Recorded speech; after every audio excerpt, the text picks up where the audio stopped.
So, what is a meme? What is a meme? M-E-M-E.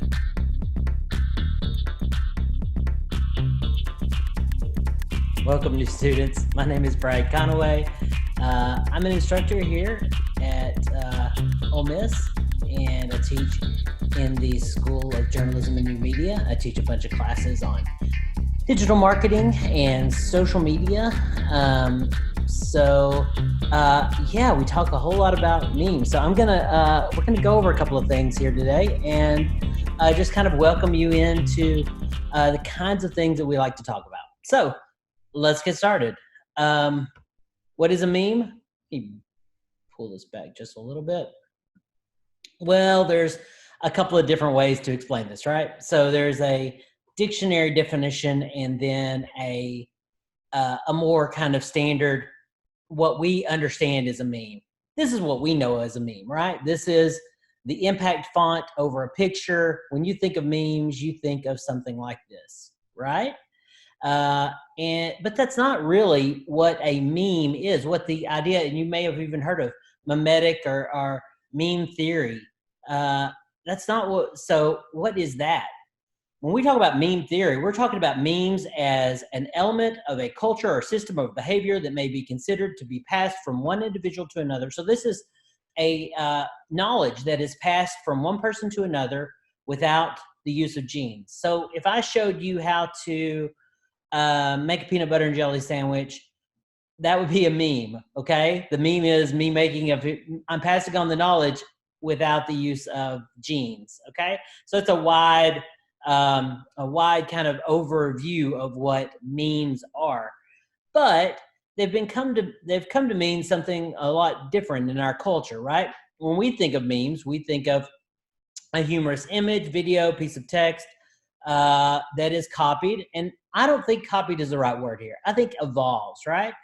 Memes evolve. They don't. We're not just copying one to the other. We're adding something to them. So with that in mind, let's take a look at a few, okay? Maybe you've seen this woman's face. This is Brittany Brodsky.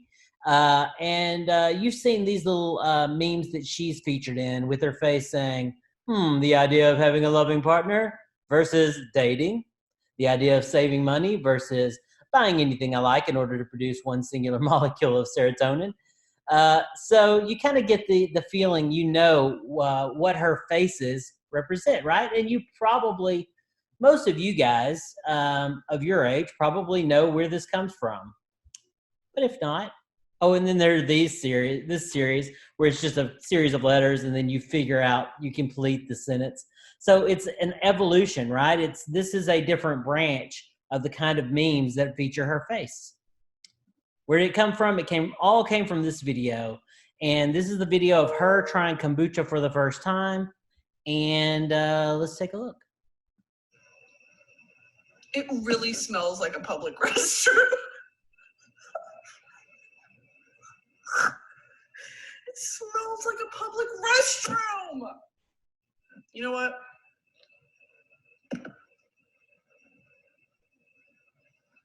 No. Well. Okay. So you see that, to me, that is a meme. That is the first variation of a meme. It's just basically the video, the audio. TikToks are all built on, or mostly, I would say 70% of them are built on music, either a section of music, which is, the dancing and the lip syncing, or a section of a little portion of dialogue, right? A little part of someone talking. And that is another way. So that is building a meme on a piece of dialogue. So once that came out, of course, it went viral, and everyone started doing their own little version of it.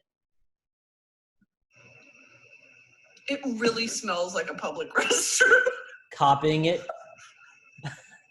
It smells like a public restroom. Like perfectly copying it. You know what? Well. No. Well. And you keep seeing it evolve more and more, right?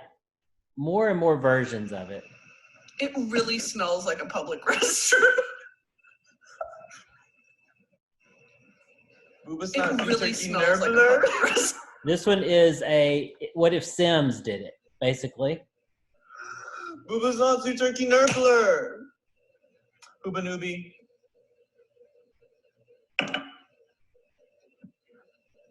Papa. Well, Sure.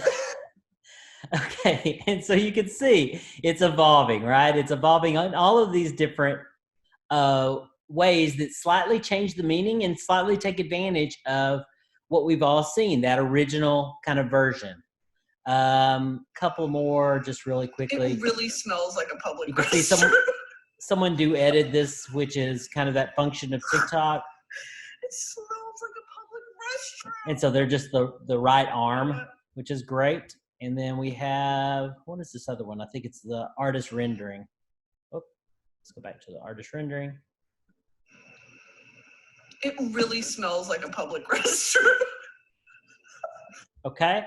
So, and then finally you kind of have her kind of playing into this and commenting on it. It gets very meta when she comments on her own fame that was gained by that video.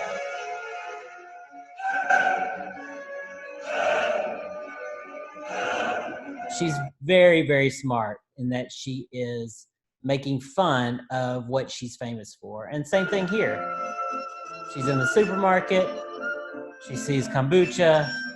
She's like, aw, thank you for everything you've done for me. She's great. Follow her on TikTok. She's Brittany Brodsky. Okay. So memes get their power, as you can tell, from being current and relatable. And in a lot of cases, funny, right? Current, relatable, and funny. And that's what we're expecting when we get on TikTok or when we see these text memes, which we're seeing less and less of. We're seeing a lot more video memes. Memes, in my estimation, are mostly on video right now. We're mostly switched from the Twitter version, to which is the impact font, to this building meaning over meaning over meaning. And you have to have knowledge of what all of these different elements are to understand what that meme is about. They're current, they're relatable. You understand what they're saying and you get it. You're in the joke, right? It's an in joke that you understand what all the elements are. And they're funny because of that. So what do you do in 2020? What do you do when the news is so bad, like week after week, day after day? How do you make that? What do you do with that? Well, you don't change much. You build on it, right? You continue to say, okay, we're going to do COVID memes then out of this. We're going to do kind of funny. We're going to be selfish, even though it's COVID. We're still going to, hopefully we can get a 7-day cruise for $40 each, or sell masks so we can make some money, right? So you're going to build meaning on these memes that are still relatable and definitely current. The more current, the better, right? So one more kind of build here is racial justice, the BLM movement from the last few weeks. And, you know, honestly, when you think about it, when you think about the subject matter, there's nothing more, I mean, it's serious, right? There are people who are angry on both sides of the issue. And they don't want to, neither side wants to hear from the other, right? And so how do you make a meme from any point of view that's going to be funny about this, right? About police brutality. How do you do that? Well, go to Twitter or go to TikTok and you'll find out, because that is what people are constantly doing now. Now, almost all of Twitter or almost all of TikTok is doing this from a kind of a progressive point of view. Most of the TikToks I've seen kind of take the point of view of pro Black Lives Matter movement, pro racial justice movement. So that's mostly what I'm seeing in my feed. So let's look at one of these that has very serious undertones, but it's also has all of the elements of a good meme, and especially a good TikTok meme, because it's very, very catchy and people start building things on it. Here you go. Black neighborhoods are over-policed, so of course they have higher rates of crime. And white perpetrators are undercharged, so of course they have lower rates of crime. And all of those stupid stats you keep using are operating off a small sample size. So shut up, shut up, shut up, shut up, shut up, shut up, shut up. So, I mean, even if you don't agree with her, she's laying out her points, right? She's laying out all of her points. The song is super catchy. And it's funny. It's got an element of humor at the end where it's just like, I'm going to weaponize my way of constructing a pop song and tell you to shut up because my views are correct, and here's why, and here's the statistical reasons why my opinions are correct. So, and this song kind of has gone viral a little bit and has definitely gotten a lot of play and has definitely gotten, I think she's in the millions of follows now. Let's see a couple of other versions of this. Black neighborhood. It's basically, Black neighborhoods are over-policed. we've got the barbershop version. They have higher rates of crime. And white perpetrators are undercharged, so of course they have lower rates of crime. And all of those stupid stats you keep using are operating on a small sample size. So shut up, shut up, shut up, shut up, shut up, shut up. So what's that doing? That's building more onto the. It's escalating this meme because it is showing it. It's basically, his followers are now going to see this, and more followers are going to see this, and maybe hunt down the original. And so it's amplifying. Amplifying is the word I was looking for. It's amplifying that original meme. And then others did the same thing, right? Black neighborhoods are over-policed, so of course they have higher rates of crime. White perpetrators are undercharged, so of course they have lower rates of crime. And all of those stupid stats you keep using are operating on a small sample size. So shut up, shut up, shut up, shut up. And then finally we get meta again with her watching what people have done to her song. Over-policed, so of course they have higher rates of crime. White perpetrators are undercharged, so of course they have lower rates of crime. And all of those stupid stats you keep using are operating on a small sample size. So shut up, shut up, shut up, shut up. Okay. So why should you care, right? How do you, I know you care. I know you are on Twitter, you're on TikTok, you're on Instagram, you see memes, you see if you're on Twitter right now, you're seeing a lot of TikTok memes on Twitter. On Instagram right now, you're seeing a lot of TikTok videos on Instagram. People are porting them over, right? Because TikTok is kind of a perfect vehicle for putting these videos together that really build on each other and really gain meaning every time you build a new level. So why should you care about memes in general? Because you got to be plugged in, right? Whatever your job is, especially if you're going into journalism or marketing, you've got to understand what the environment is, right? You have to understand what people care about and what they don't. And you got to get all the jokes. You've got to get the in jokes so you can get the layers of meaning there. Memes are their own language. If you speak and translate that language, you're going to be better prepared to communicate. You could help your company appear hip and funny. You might also help them avoid a big fail. This is an example I used from a few years ago, but it still makes sense, right?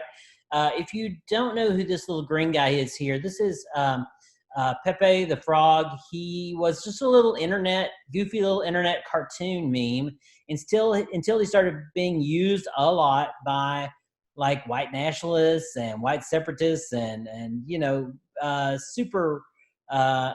those kind of groups started using him a lot. So that's where he started gaining meaning of being a mascot for those kind of groups.